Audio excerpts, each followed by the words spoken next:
Gracias por estar acá en este ya cierre de las novenas jornadas de investigación en arte del Instituto de Investigaciones en Arte. Continuación, la conferencia de clausura, eh, de parte del doctor Alexander Jiménez Matarrita, a quien agradecemos el generoso gesto, ¿verdad?, de preparar esta conferencia, esta reflexión que ha titulado La escritura y el peso de las palabras, y también el doblemente generoso gesto porque además anda resfriadillo, ¿verdad?, anda algo tocado. Entonces muchísimas gracias en realidad por este esfuerzo. Voy a, para no demorar el asunto, digamos, voy a leer el currículum bastante resumido porque es una trayectoria riquísima del doctor Jiménez Matarrita, y a continuación los dejo con la conferencia. Alexander Jiménez Matarrita es profesor de filosofía de la Universidad de Costa Rica.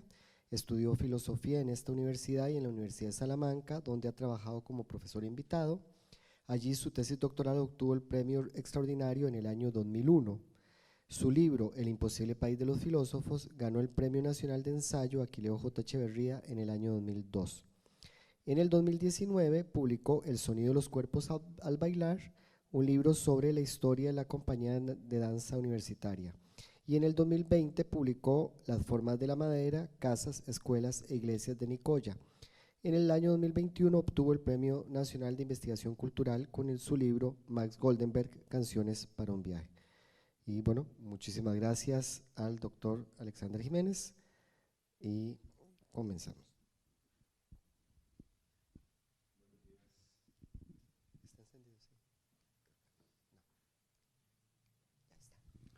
Buenos días. Como soy profesor de filosofía, para mí ustedes son una multitud. Estoy acostumbrado a darle cursos a 5, 6, 4 personas, así que esto está a reventar. Además son una multitud con gente a la que quiero, a la que admiro. Conozco el trabajo de varias y de varios de ustedes. Espero luego conocer el trabajo de la gente más joven. Yo soy un señor muy mayor, entonces claro, mis amigos y mis alumnos ya están por pensionarse. No, mentira. Quiero agradecerles que estén aquí. Quiero agradecer especialmente a Bertolt Salas, quien me hizo esta invitación y este honor de cerrar estas jornadas. A él le consta que yo me resistí todo lo que pude, y yo le dije a Bertolt, ¿qué les voy a decir yo? Y entonces Bertolt me dijo que les hablara de algunos de estos trabajos que menciono ahora, por cierto.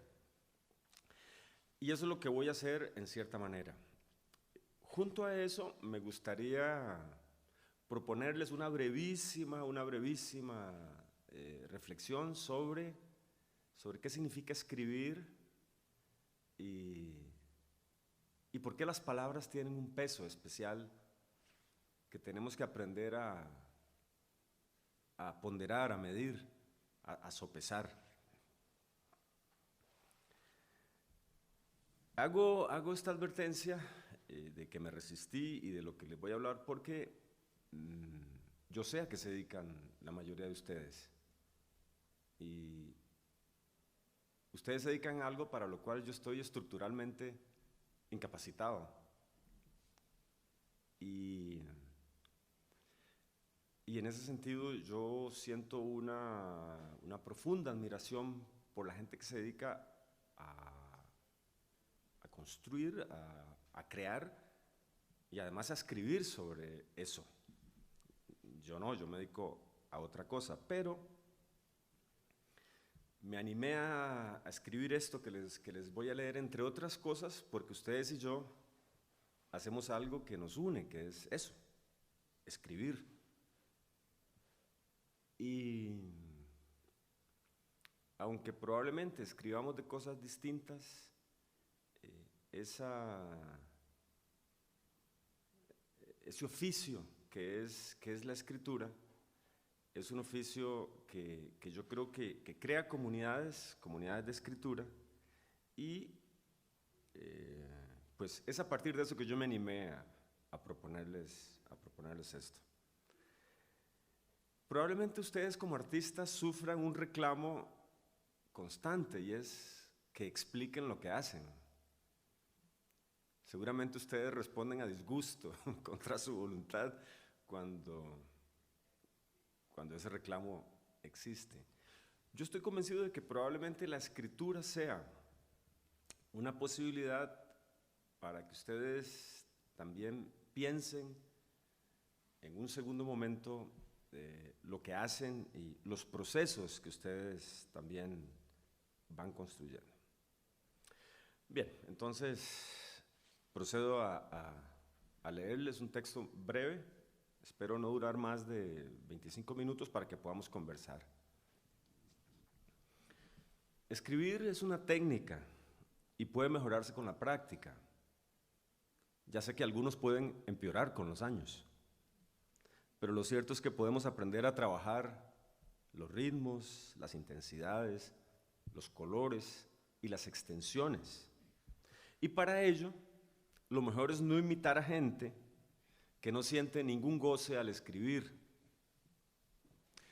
Ya saben de qué hablo. Hay gente frígida cuando escribe. De esa gente, Emmanuel Kant, el gran filósofo de la modernidad, decía que utilizaban un tono gran señor. Pues bien, yo lo que he hecho en mi vida como estudiante, primero y luego como profesor de filosofía, es ir alejándome de ese tono gran señor del que hablaba Kant.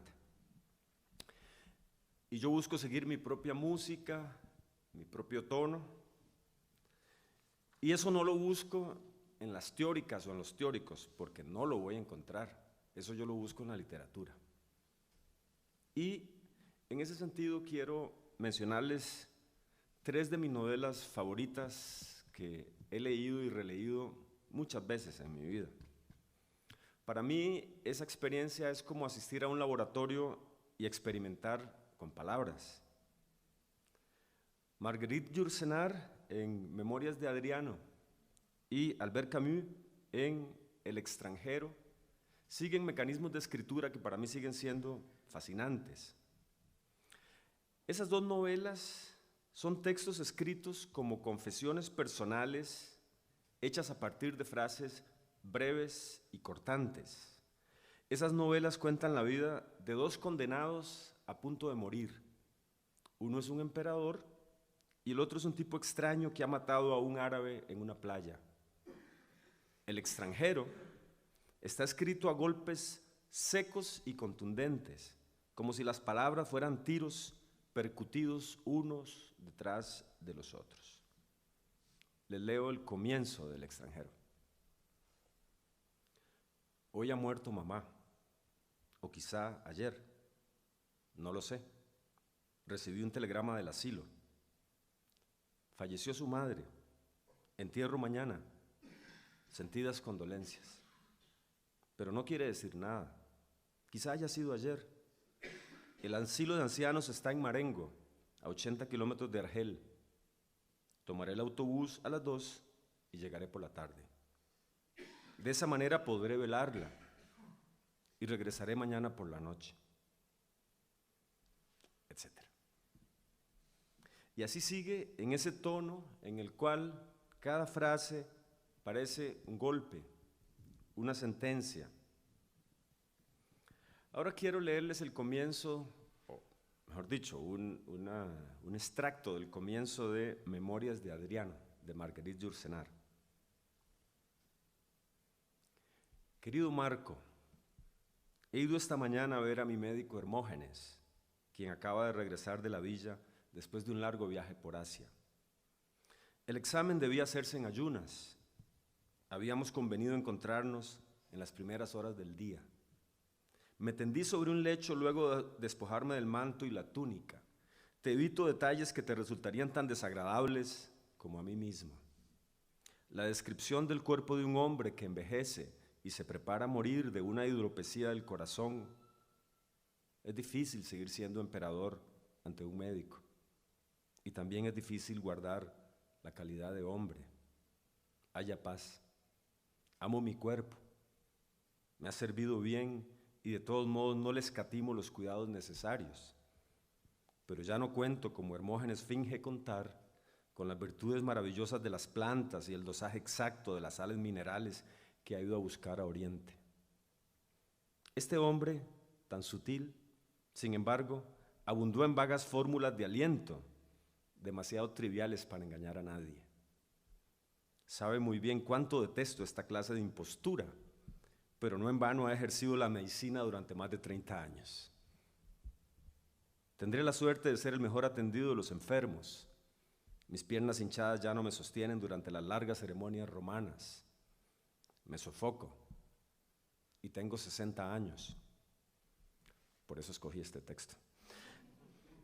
He llegado a la edad en que la vida, para cualquier hombre, es una derrota aceptada. Decir que mis días están contados no tiene sentido. Así fue siempre. Así es para todos. Como ven, Memorias de Adriano tiene otro ritmo, un poco más pausado, pero igual es un texto lleno de oraciones relativamente breves, pulidas, contenidas. Y ahora quisiera hablarles de una tercera novela, que es probablemente la novela más poderosa del siglo XX, para mi gusto, que es En busca del tiempo perdido, de Marcel Proust. Yo estoy casi seguro que soy la única persona de este país que lo debe haber leído 7 u 8 veces, porque son 7 volúmenes de cientos y cientos y cientos de páginas. Como yo hice siesta la mayor parte de mi vida, hasta que llegué a ser director del CIDIN, que ya ni duermo por las noches, durante muchos años en mis siestas iba avanzando 5, 6, 7 páginas por tarde de este libro que a mí me resulta arrebatador. Es una larguísima novela que también tiene frases larguísimas que parecen no acabar nunca. Proust cuenta la vida de un personaje con una memoria prodigiosa que reconstruye la tensión entre un mundo que se derrumbaba y otro mundo que estaba emergiendo. Y para eso echa mano de esas oraciones interminables, lentas, envolventes. Oigan una de ellas que lleva una página entera, yo les voy a leer una parte nada más. Esta es una sola oración. Sofá surgido del sueño entre los sillones nuevos y muy reales, unas sillas pequeñas tapizadas de seda rosa, tapete brochado a juego elevado a la dignidad de persona desde el momento en que, como una persona, tenía un pasado, una memoria, conservando en la sombra fría del salón del Croix Conti el halo de los rayos de sol que entraban por las ventanas de la Rue Montalivet y por las encristaladas puertas de la Raspellière, a donde la habían llevado y desde donde miraba todo el día, más allá del florido jardín, el profundo valle, mientras llegaba la hora de que Cotard y el violinista jugaran su partida, ramo de violetas y de pensamientos al pastel, regalo de un gran artista amigo ya muerto, único fragmento superviviente de una vida desaparecida sin dejar huella, resumen de un gran talento y de una larga amistad, recuerdo de su mirada atenta y dulce, de su bella mano llena y triste cuando pintaba, un arsenal, etc. No voy a seguir. Así sigue bastantes líneas más. Si les hice oír estos 3 textos es porque quiero que vean cómo en cada uno de ellos hay un cálculo, hay una forma de calcular los tiempos, las intensidades, el brillo de la escritura. Y de eso hablo cuando hablo de escritura. Pero también hablo de algo más, de algo que no es una técnica, sino un hábito. Y ese hábito es la lectura. Déjenme usar una comparación entre la escritura y los besos. Dicen que el primer beso se da siempre con los ojos. De la misma manera, uno empieza a escribir cuando lee. No se puede escribir si no se ha leído. La escritura es un arte que requiere antes de un reservorio de imágenes, de estilos, de tonos, y eso solo lo da una cierta forma de lectura y de relectura. Mi conjetura es que es muy fácil reconocer en los textos teóricos cuánta literatura ha leído quien los escribe. Solo la lectura continuada de literatura permite construir el hábito de la escritura. Para escribir de ciencia, de filosofía, de sociología y también de arte, se debería antes leer poesía, crónicas, relatos breves, novelas. Mi tesis es esta: solo quien ha pasado por una educación literaria es capaz de calcular el peso de las palabras y la justa distribución de ellas en el espacio de un texto. Ahora bien, la educación literaria puede marcar nuestra escritura de varias maneras. Voy a hablar de dos de ellas. A una le llamo instrumental, un modo instrumental de estar la literatura en los textos que escribimos, y a otra le voy a llamar sustantiva, una manera sustantiva de estar la literatura en los textos que escribimos. La manera instrumental de estar la literatura en un texto implica un uso ocasional de recursos literarios. Cuando Thomas Hobbes explica cómo funciona el Estado moderno, echa mano de una vieja metáfora literaria y bíblica, el Leviatán. Ese monstruo bíblico le permite expresar la violencia propia del Estado. Pero luego Hobbes escribe como escribe. Algo parecido hace Freud cuando explica una parte de la economía psíquica a partir de dos figuras de la tradición trágica griega, Edipo y Electra. En esos dos simples ejemplos podemos observar un uso puramente instrumental de la literatura. Ahora quisiera proponerles algo que llamo un uso sustantivo de la literatura en la escritura. En este caso no se trata solo de utilizar ejemplos o metáforas, sino que se trata de convertir los propios argumentos en un trabajo literario. En este caso se busca construir un modelo literario de argumentación, una especie de racionalidad poética que marque una manera de pensar. Yo creo que así escribió Platón, así escribió Marx, la mayoría de sus textos, que era un gran escritor, Freud. Así escriben Martha Nussbaum, Bárbara Kazan y Judith Butler. Así escribe Ana Lucía Fonseca en Costa Rica. Estas escritoras y escritores construyen modelos teóricos sin renunciar a la calidad literaria de sus textos. Y lograr esto es muy difícil, pero es posible. Y es posible porque explicar algo y contar algo son acciones relativamente similares. En ambos casos, cuando explicamos algo o cuando contamos algo, estamos enlazando y tramando. En un caso enlazamos acciones, en el caso de los relatos. En el otro caso, cuando explicamos, enlazamos ideas, argumentos, datos, etc. Los relatos tienen el poder de permitirnos comprender asuntos muy complejos.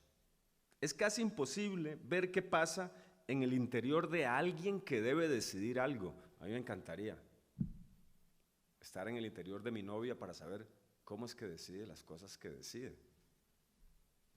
Pero estoy absolutamente incapacitado. Todos estamos incapacitados para saber qué pasa en las deliberaciones que cada quien tiene cuando va a decidir a quién amar, a quién cuidar, a quién estafar. Los mecanismos psíquicos o sentimentales que intervienen en nuestras decisiones y acciones escapan a las demás personas. A menudo se nos escapan a nosotros mismos, porque hacemos lo que hacemos. Pero a las novelas no. Las novelas son como laboratorios psíquicos y sentimentales donde podemos aprender cómo la gente construye sus mecanismos decisorios, cómo construye sus estructuras sentimentales. La ficción tiene entonces esa enorme capacidad cognitiva y permite captar complejidades de nuestra vida cotidiana. Déjenme, seguramente lo saben, pero si no lo saben, déjenme contarles que una de las cosas más atractivas de En busca del tiempo perdido es la enorme cantidad de páginas que Proust dedica a explicar el complejo mecanismo de los celos amorosos. Y en Memorias de Adriano, uno también puede comprender cómo funcionan los complejos mecanismos de la ambición de cierta gente que quiere gobernar las vidas de los demás. Así que mi tesis, o otra tesis, es que los textos literarios permiten una forma especial de comprensión de los mundos sociales y subjetivos. Bien, entonces hasta aquí esta breve reflexión sobre la escritura, sobre la literatura. Y rápidamente, para terminar, me gustaría hacer la tarea que Bertolt me pidió, que es hablarles de algunos de mis trabajos más recientes y de cómo en esos trabajos yo he experimentado un cambio en mi manera de escribir y de pensar. Y para eso voy a empezar haciendo un contraste entre estos trabajos más recientes y un libro que escribí cuando era joven, bello, indocumentado y feliz, hace como 25 años, que se llama El imposible país de los filósofos. En ese libro yo intenté trabajar sobre modelos explicativos de las identidades nacionales y de los nacionalismos. Fue un trabajo analítico que escribí a solas, leyendo y tomando notas, leyendo muchos libros y tomando muchas notas. En él discutí una manera de imaginar este país, tal y como aparecía en un grupo de textos escritos por filósofos costarricenses entre 1940 y 1970. Era un libro dedicado a discutir con otros libros, y mi única compañía en ese proceso de escritura fueron libros. Pero, dichosamente, en los últimos años yo pude ir alejándome de ese modo ensimismado y libresco de investigar. Por supuesto, yo no imagino mi vida sin libros, pero el trabajo en torno a prácticas creativas me ha permitido tomar distancia de esa forma, como dije, ensimismada y libresca de escribir y de investigar y de pensar. A diferencia de lo que hice antes, ahora los libros no están en el centro de lo que hago. Ahora dirijo mi interés principal a asuntos que no son textos escritos, a lo sumo otro tipo de textos, musicales, arquitectónicos, escultóricos. Además, ahora mi voz es solo una más entre otras. Eso significa, no sé qué significa, déjeme ver. Eso significa que ahora, espérense, algo pasó.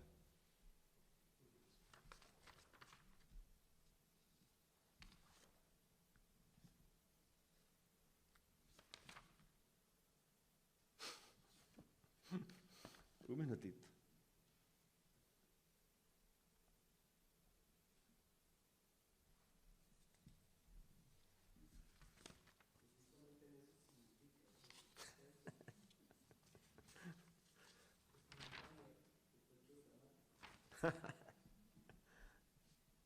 Un minuto.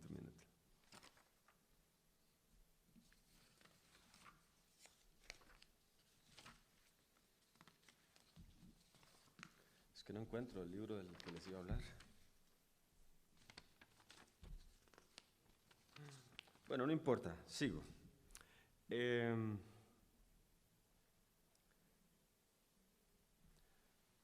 Lo que escribí en el texto que perdí es que, a diferencia de lo que hacía antes, donde estaban los libros en el centro y donde estaba mi voz en el centro, ahora hago otra cosa completamente distinta. Y un ejemplo de eso es un libro coral que escribimos varias personas sobre un patrimonio arquitectónico en Nicoya, compuesto por casas, escuelas e iglesias de madera. La mayoría de ellos tienen entre 80 y 100 años.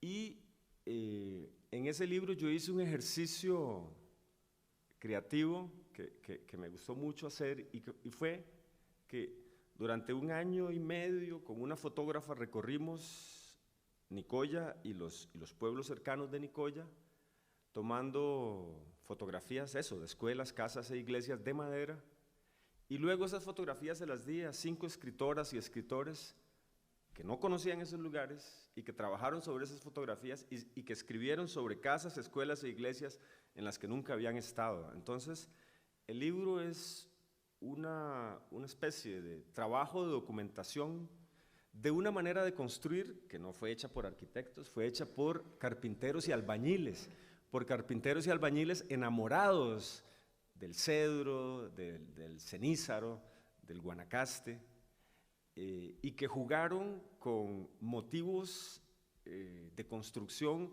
como los petatillos o petalillos que ustedes probablemente han visto en ciertas casas, ¿verdad? Que son estas filigranas entre las paredes y los techos por donde entra la luz, el aire. Entonces es una manera de construir que está ajustada a una manera de vivir, a un clima muy duro, ¿verdad? Yo viví en una casa de esas, en la casa de mis abuelos, que era una vieja casa de teja y madera llena de petatillos, ¿verdad? Esa casa de noche era como un farol iluminado por todo el trabajo de filigrana que tenía en las puertas y en las ventanas. Entonces, para mí fue muy enriquecedor empezar a descubrir que mi voz maduraba en contraste con otras voces que hablaban de lo mismo que yo quería hablar y pensar.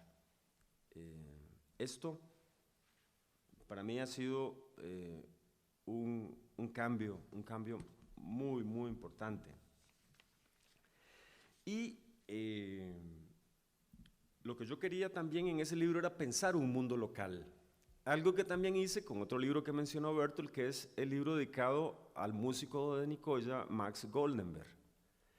Ese es un libro en el cual yo intento pensar cómo imagina el mundo un músico de una localidad, de un país tan pequeño como este. Y para eso me valgo de algo que aprendí en la tesis de Daniel Solano, que está aquí, y que me ayudó muchísimo a pensar con mayor rigurosidad y precisión lo que yo quería pensar, y es la idea de lo que es una canción. Una canción es una cosa bien compleja. Uno las canta y piensa que es facilísimo porque las canta de mala manera o de buena manera, pero es relativamente fácil cantar una canción. Hacerla no, porque una canción es casi un acto de magia que supone encontrar el punto justo donde, como voy a usar el término que utiliza Daniel, donde una materialidad sonora emerge a partir de sonidos y de letras. Una canción sin letra no es una canción, pero una canción sin música tampoco es una canción. Una canción es el punto justo donde se amarran esos dos órdenes, digámoslo así. Y yo quería ver qué mundo sabían las canciones de Max Goldenberg. Y el libro está dedicado a eso. Y ahí pude descubrir varias cosas. Porque yo no sabía muy bien a qué me iba a encontrar. Yo escucho a Max desde niño, desde que yo era un niño, quiero decir, pero no conocía toda la producción de sus canciones. Y entonces me dediqué a estudiarlas junto con otro montón de gente, incluido Daniel, que también escribe en el libro, y bastante otra gente.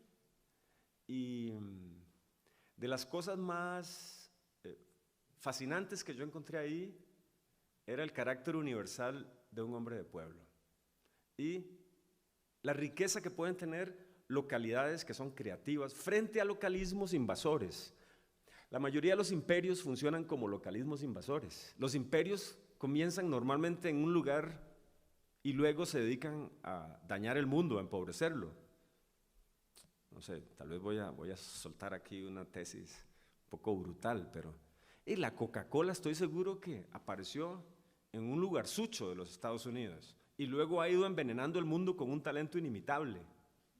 Así comidas, así músicas, así ideas, ¿verdad? Que nacen en localidades, que luego se universalizan y que envilecen el mundo.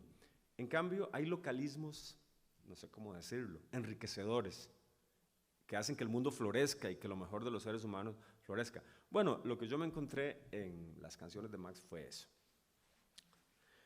Y por último, y ese sí lo tenía aquí, y ya lo acabo de perder otra vez, aquí está ocurriendo algo de magia negra.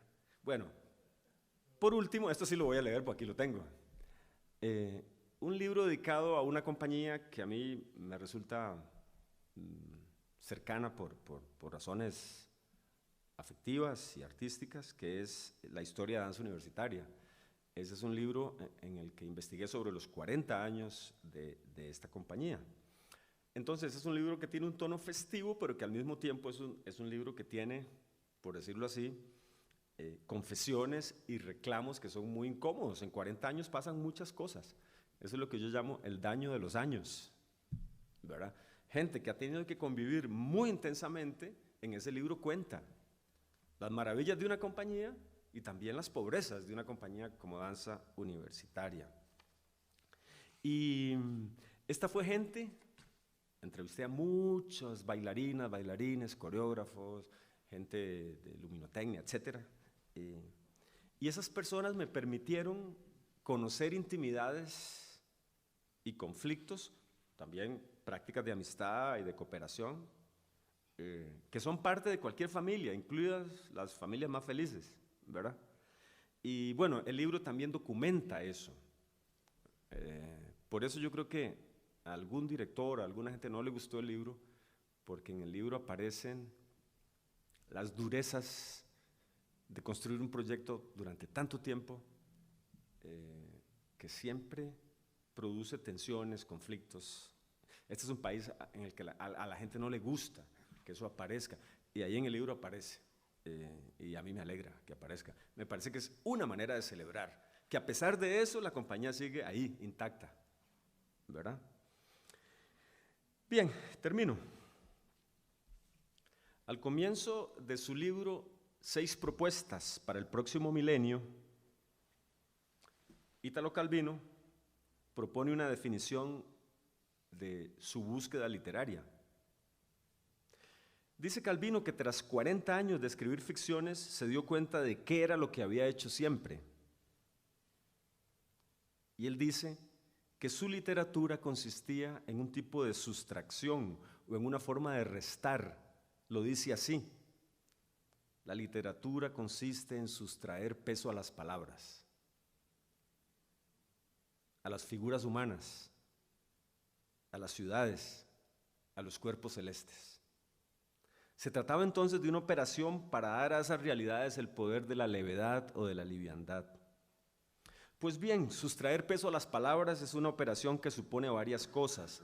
Supone que las palabras tienen un peso particular, que no todas pesan lo mismo y que no todas conservan su peso una vez que aprendemos a trabajar sobre ellas.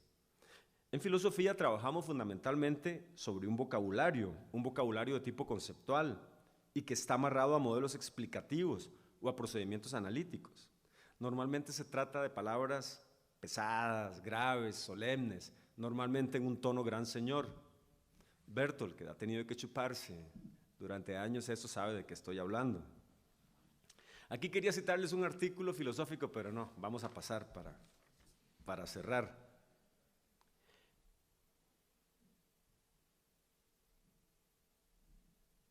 Sabemos que escritoras y escritores fueron encontrando una música distinta en su escritura. Quiero hablar de uno de ellos, que es uno de mis favoritos, que es Michel Foucault. Si uno compara la escritura de un libro indescifrable como Las palabras y las cosas, de 1966, con los textos que él escribía para dictar sus cursos en el Colegio de Francia en la década de 1980, encontrará una diferencia significativa. Aunque aquel libro de 1966 tenía un capítulo fascinante y una introducción risueña y juguetona, el tono permanente es pesado, petulante, doctoral. En los textos de sus cursos, en cambio, nos encontramos una escritura amorosa, hospitalaria y luminosa. Yo creo que con el tiempo Michel Foucault fue comprendiendo el valor de sustraer peso a las palabras. Y bueno, ese es el programa que yo he intentado seguir en mis últimos trabajos, quitarle peso a las palabras, calcularlas en una balanza imaginaria y administrarlas con la mayor gracia posible, y luego trabajar con ellas en una especie de dedicación amorosa y cuidadosa. Y bueno, eso era lo que quería decirles esta mañana. Muchas gracias por escucharme y por conversar ahora.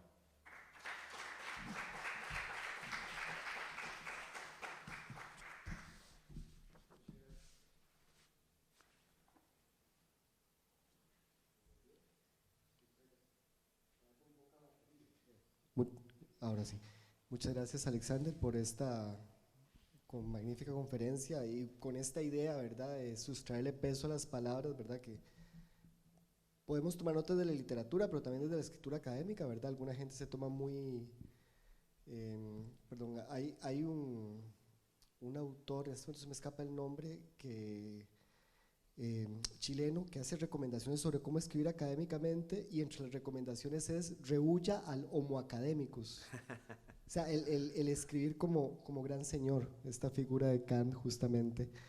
Tenemos un espacio para preguntas, ¿verdad? Si hubiese comentarios de parte del público, o no, también si hubiese alguna de parte que nos están siguiendo por YouTube. No sé si hay alguna pregunta o comentario.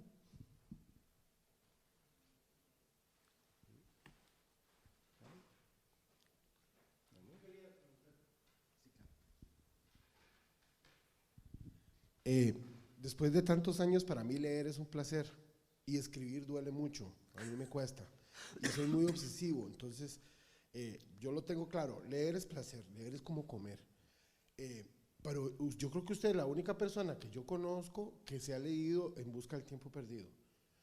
O sea, es que no logro captar el concepto. Bueno, cada uno tiene su idea de placer, pero ese es un libro que yo nunca lo he podido terminar, porque cuando usted avanza tiene 7 tomos más y no termina.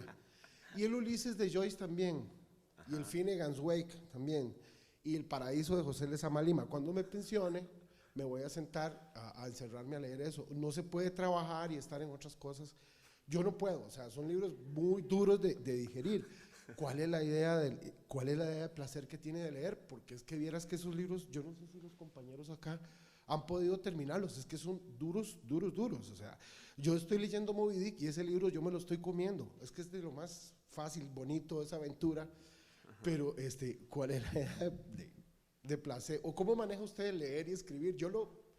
No sé si la gente lo ve así, pero es que leer es rico y escribir cuesta. O sea.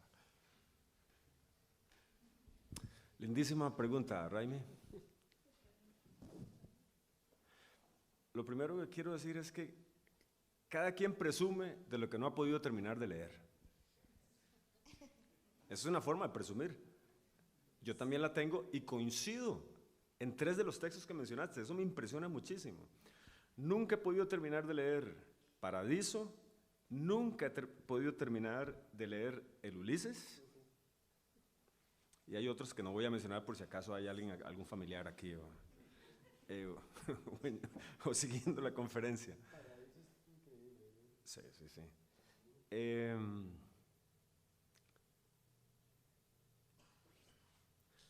¿Por qué uno ama o desea lo que ama o desea? Eso es dificilísimo de explicar, Raimi. Yo lo único que sé es que una persona a quien yo quería mucho me introdujo en el mundo de Proust y ya no salí nunca más. Y Proust a mí me ha servido instrumentalmente para ejemplificar tesis que yo quería defender. Hay una escena de Proust maravillosa en la que alguien ve por primera vez una avioneta sobre el cielo de Francia. Esto es una novela de comienzos del siglo XX, de la segunda década. Y escrita en eso, pero hay cosas que se cuentan, digamos, experiencias que ocurren por primera vez en la vida de una comunidad. El teléfono y la aviación. La manera en que él narra, además de manera demorada, como tienen que ser todos los placeres. Uno digo, si lo van a fusilar, ojalá que sea pronto, pero si se trata de un placer, uno lo que tiene que hacer es postergarlo, demorarlo, ¿verdad? Eso es Proust para mí. Es lo más revolucionario que se puede hacer. Digo, yo sé que la revolución se dice de muchas maneras y se puede hacer de muchas maneras. Una de las maneras en que podemos estar contra esta hijueputa sociedad capitalista que quiere a gente que se rija solamente por el cálculo de utilidad es perder el tiempo. Perder el tiempo leyendo a Proust para mí es súper revolucionario. Es decir, es una forma de dedicarlo a aprender a escribir, a aprender cómo era el mundo que había antes de este mundo. Vean, esa novela fue rechazada por Gallimard, por la editorial Gallimard, que era la editorial más importante de Francia. Y el editor de Gallimard... ¿Ah? El que la rechazó fue André Gide, que después André ganó el Gide, Nobel. exactamente. André Gide se pasó la vida entera, digámoslo así, respondiendo por ese error, porque él dijo que era una novela llena de duquesas, de condes, de princesas, etc. Y sí, está llena de eso. Pero está llena también, creo yo, de la escritura más deliciosa que se pueda tener. Pero eso es para mí. Entiendo perfectamente que vos no hayas entrado o que alguien no entre en ese mundo. Como hay gente que entra en el Ulises fascinado y sigue. Vean, yo no sé ustedes, yo no he pasado de la página 25 cuando ya vi cuál era el truco y ya. Bueno, era eso, Raimi. ¿Preguntas? Es que a mí bueno, mientras aparece alguna otra, a mí cuando iba planteando la conferencia para escribir hay que leer, me salió una pregunta, pero estoy seguro que no es una pregunta para Alexander, sino para los creadores y creadoras aquí presentes. Ajá. Porque yo me imagino que esto de para escribir hay que leer ayuda, por supuesto, probablemente para hacer teatro ayuda a ver teatro o leer teatro, para hacer plástica probablemente ayudará ver plástica y para hacer música ayudará escuchar música, ¿verdad? Pero es una pregunta que no te la puedo dirigir a vos, aunque algo podrás decir también. No, voy a decir una cosita breve de una experiencia que tuve con un estudiante en la maestría en artes. Un músico que, esto que voy a decir lo van a identificar de inmediato. Si nos está viendo, un saludo muy cordial. Era un curso de investigación en la maestría en artes y esta persona, a quien le tengo mucho aprecio, yo diciendo, esto es una desgracia, no sé qué, ¿por qué? Yo soy músico. Y entonces, ¿por qué se inscribió en este programa? Usted sabía que usted tiene que escribir una tesis, ¿verdad? Entonces, aunque la pregunta, el comentario tuyo no va dirigido directamente a mí, yo sí quisiera decir esto. Dichosamente, esto ha ido cambiando, esta actitud que suponía que quienes son artistas o gente dedicada a la música ya tiene su propio registro y no se le puede obligar a otra cosa. Eso, como actitud de comienzo me parece muy digno, pero si uno maneja 2 o 3 o 4 lenguajes, su mundo es mucho más rico. Ese es el punto. Y luego, si estamos en una universidad y no en un conservatorio de música o en un lugar donde uno aprende solamente la técnica para esculpir, entonces uno dice, sí, yo ahí no tengo por qué escribir, pero una universidad es, no sé, yo no sé si hay un mundo más rico que una universidad en la historia de la humanidad, no lo creo, y ahí uno tiene que aprovecharse de ese mundo. Yo escribí esta conferencia pensando en eso, en que ustedes son artistas, que tienen que escribir y que ojalá se animen a escribir y que para escribir no sigan los malos ejemplos del tono gran señor.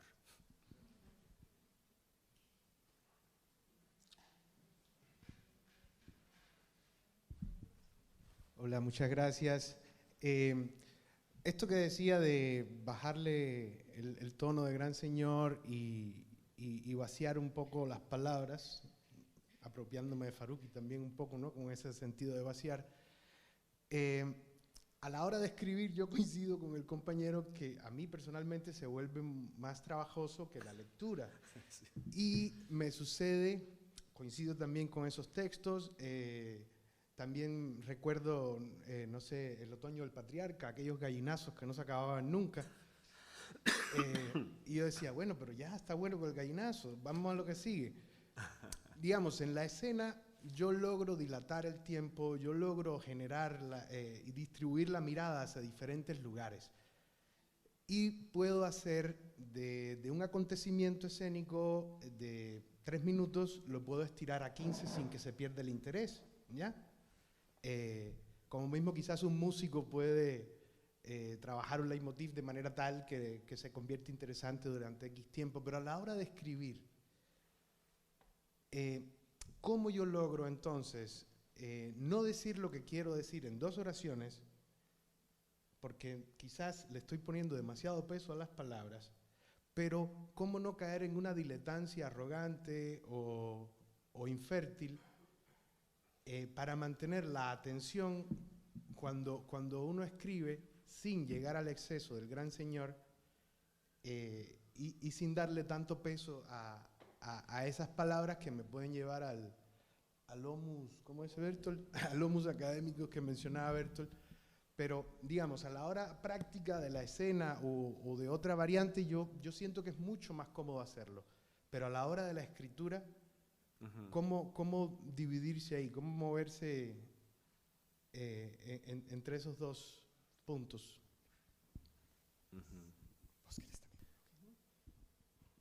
En combo, Alex, si me permiten. Es que mi pregunta tal vez puede dar alguna dirección o siento que tiene alguna relación con esto. Yo ahora que hablabas de como las diferencias, digamos, en la escritura y por tanto en las lecturas, empecé a pensar cómo funciona, qué interesante cómo funciona la imaginación cuando uno atiende una lectura, que también es similar que cuando uno escribe, ¿verdad? Y recuerdo que fue algo que aprendí de mis profesores filósofos en la maestría, por cierto, que me decían, es que usted tiene que pensar los teóricos como gente que la acompaña a pensar, no como, ¿verdad? No como un gran señor que no como un gurú que ¿verdad? Que le va a decir cómo pensar. Y lo pensaba porque mencionabas esto del acompañamiento o no, que cuando escribías hace más, tal vez, sentías que era una escritura más en solitario. Y después me puse a imaginar que escribir sobre esto, sobre el libro de Max Goldenberg, seguramente estaba lleno de música y de baile. Entonces, nada, que pensé un poco en relación a lo que pregunta Roberto, si cada vez que uno escribe, porque uno siempre anda buscando algo, ¿verdad? Igual que cuando lee, uno anda buscando algo, si es ese acompañamiento o no el que permite, digamos, el avance. Y si es distinto cuando es un arte u otra. O sea, cuando escribo de danza universitaria hay más movimiento, o ¿verdad? Que cuando escribo o no, o cómo, no sé. Bueno, muchas gracias a Roberto y a Elvia por estas preguntas, que yo creo que ameritarían seguir pensando y tal vez ameritarían como otra modalidad, no en este momento donde hay que responder un poco más brevemente, porque son preguntas muy de fondo. Roberto hacía una confesión interesantísima sobre el arte, sobre la escena, y es la posibilidad de dilatar o de contraer el tiempo. Eso también lo tiene la escritura, eso también lo podés utilizar en la escritura. Parecía que lo estaba haciendo a propósito, pero no, yo perdí esas hojas, pero ustedes se dieron cuenta que incluso fue mejor porque pude hacerlo más brevemente. Resumí. Escribir es también tener el poder de dilatar o de contraer el tiempo. El Ulises son un montón de páginas para algo que ocurre durante un lapso de tiempo muy breve. Es decir, la historia que se narra ocurre en un tiempo en el que a uno no le alcanza para leer esa novela. Pero en cambio, si ustedes van al Génesis, y ahí, millones y millones de años se resumen en 3 o 4 pequeños capítulos del libro del Génesis. Las palabras tienen esa enorme capacidad, que es peligrosísima, por cierto. Cuando uno conoce gente que habla mucho, yo digo, no, ¿verdad? Hay que huir de eso. Cuando la gente no tiene la capacidad de la síntesis, eso es una verdadera desgracia sobre quien les acompaña, ¿verdad? Eso yo creo que es un asunto también. Ve que yo empecé con la palabra cálculo en mi conferencia, ¿verdad? Se trata de calcular. Y vos sobre el escenario estás siempre midiendo qué pasa con la gente. Aquí tengo que dilatar o contraer el tiempo, ¿verdad? Bueno, cuando uno escribe, yo diría que también cuando uno da una conferencia, no siempre es fácil, pero uno tiene que estar atento, atenta a todos esos signos. Eso es lo primero que quería decir. Luego, vean, Roberto y Raime hablaban del dolor de escribir, efectivamente. Mi punto es que también se puede encontrar un goce al escribir. Yo quiero decirles que esto que me distrajo de mi trabajo, que es un trabajo desgraciado, que me quita muchas horas del día, ya no tengo siesta y demás, como ya dije, sin embargo, para mí fue un enorme disfrute, porque yo estaba haciendo un cálculo, siempre que estaba escribiendo yo decía, me va a escuchar gente de arte, no me va a escuchar gente de filosofía, por dicha. Ese tipo de cálculos uno tiene que hacerlo siempre. ¿Para quién escribe uno lo que escribe? ¿Cuál es el sujeto amoroso al que uno quiere dedicarle sus palabras? Todo eso hay que calcularlo, ¿verdad? ¿Qué es lo que pasa? Tengo la impresión de que en la universidad entramos en tradiciones disciplinarias en las que la gente aprende a escribir como escribieron sus profesoras y profesores, que normalmente escriben de una manera poco amorosa, poco cuidadosa, o en ese tono gran señor, y ahí nos vamos. Entonces, vean que esta sencilla propuesta lo que significa es eso, convertir esto en un oficio de cuidado y de goce, es posible. Una última cosa, a propósito de lo que también decía Elvia y Roberto. Hay un libro de Becker, que es un sociólogo estadounidense, un libro formidable que le recomiendo sobre cómo escribir en ciencias sociales, y él cuenta de un taller que dio y de pronto un estudiante le dio una iluminación. Dice, porque hicimos varios ejercicios de escritura y de pronto un estudiante me dijo, ¿y ahí, profesor? Pero hemos pasado 4 horas limpiando ese texto para que quede así de claro, pero eso da la impresión de que lo escribe cualquiera. Entonces dice él que de pronto dijo, claro, es eso. La gente piensa que si uno escribe y habla con claridad y con sencillez, eso no tiene ningún mérito porque eso lo hace todo el mundo. No es cierto. Eso le pasaba a la gente que veía el Barcelona de Guardiola, que jugaban con una enorme simplicidad. La gente decía, pero eso lo hace cualquiera. No. La sencillez requiere de una enorme complejidad previa, de un enorme trabajo de limpieza diaria, continuada. Por eso yo hablo de un oficio amoroso, cuidadoso, ¿verdad? Entonces, la jerga erudita, a mí cada vez me resulta más repulsiva. Primero porque no es hospitalaria, porque es excluyente, expulsa, ¿verdad? Segundo, porque es una manera de ignorar para qué son las universidades. Las universidades no son para un grupito de gente exquisita que tiene sentido en sí misma. Las universidades, y nuestro estatuto en eso es clarísimo, están pensadas para hacer que las comunidades crezcan, Y eso significa entonces que nosotros tenemos que crear, escribir, hablar para la mayor cantidad posible de gente, no solo para el círculo exquisito que me rodea día con día, ¿verdad? Entonces, a mí esto que dice Becker me pareció revelador, ¿verdad? Y bueno, yo no sé, ustedes son artistas y saben cuándo detenerse en una obra. Eso, para mí eso es un misterio. O sea, cuándo no seguir pintando, cuándo no seguir esculpiendo, etc. A mí me pasa lo mismo, o sea, cuándo ya cerrar algo. Bueno, las personas obsesivas no cierran nunca nada, ¿verdad? Pero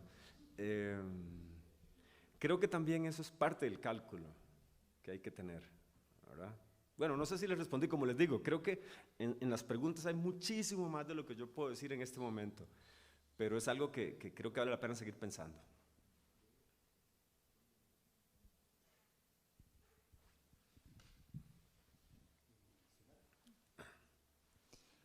Bueno, buenas tardes, Alexander, muchísimas gracias, siempre es un placer escucharte. Yo escuchaba ahora los comentarios de los colegas y pensaba mucho como en el sentir. Yo siento que una de las cosas que nos ha pasado a las personas que trabajamos desde las artes es que siempre hay una necesidad de ubicarnos en un lugar desde el cual escribir y producir que nos es completamente ajeno. A mí, por ejemplo, ahora que la colega mencionaba los teóricos, y yo trabajo en esa área, últimamente me siento más acompañada o más a gusto cuando me acompaño de otros lenguajes artísticos. Me siento más cómoda escuchando, sintiendo, tocando las materialidades y yo siento que esos son lugares que son más cercanos y por lo tanto muchísimo más fértiles para producir para nosotros desde las artes. Una inquietud, digamos, que tenía cuando te escuchaba es si de repente ese libro de Max Goldenberg habrá estado cruzado todo el libro por la música, por el sentir, y por el olor del lugar donde lo estabas escribiendo, por otras cosas que apelan a otros sentidos, no tanto al pensar, sino más al experimentar, al conmoverse, al sentirse afectado en el sentido, digamos, poético del término. Qué lindo. Me preguntaba eso. Y gracias a Bertolt por abrir un espacio para conversar sobre esto. Qué lindo. Si les parece,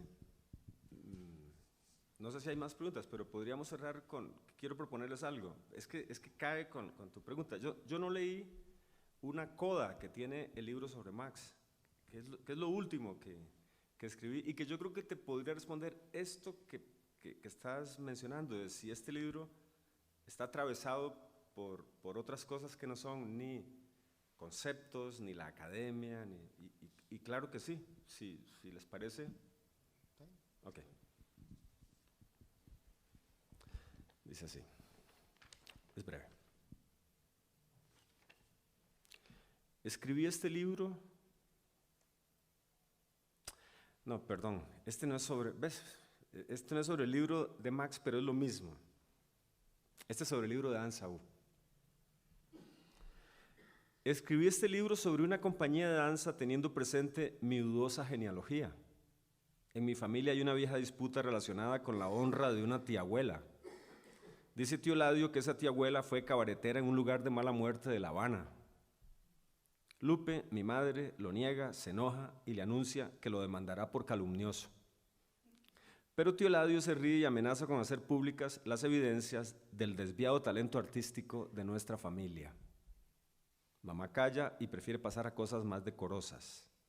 Pero igual el baile sigue siendo parte de la memoria familiar, para mal y para bien. En febrero de 1978 yo era un adolescente y comenzaban las fiestas de Nicoya. Al final de la madrugada me despertó una fuerte mezcla de gritos e instrumentos. Junto a la algarabía de mucha gente escuché trompetas, clarines, platillos, trombones, redoblantes y violines. Era una cimarrona y era la Diana. Así que me levanté, abrí la puerta y pude ver cómo detrás de los músicos avanzaba bailando casi todo el pueblo. Y detrás del todo, cerrando aquella procesión pagana, venía el resto de mi familia. Esto fue para mí como una iluminación adolescente. Tío Leandro, tía Gregoria, tío Ladio, tía Inés, tío Felipe, tío Beto, Arnaldo, Felipito, tía Marielos, Lupi, Cirilo, mis padres, venían saltando, cantando, gritando, abrazándose, como jóvenes dioses, bellas, bellos, ebrios, felices de estar juntos. Yo también fui feliz viéndoles bailar. Ese día, sin saberlo, comenzó mi fascinación con los carnavales y la danza. Ahí quizá comencé a descubrir el sonido de los cuerpos al bailar. Luego vinieron otras visiones, como la de aquella pareja italiana bailando en un viejo salón de Sámara, con saltos que no comprendíamos, pero que como un hechizo nos hacía desear tener otra vida. Todo eso es parte de la banda sonora y de la memoria de este libro, un libro que también comienza mucho antes. Desde mediados de la década de 1980 he seguido a danza universitaria como en un encanto que no puedo explicar y que quizá tenga que ver con aquellas primeras visiones de niño y de adolescente. Tal vez al final se trate, como dice el poeta, de la reivindicación de una hermosura. Gracias.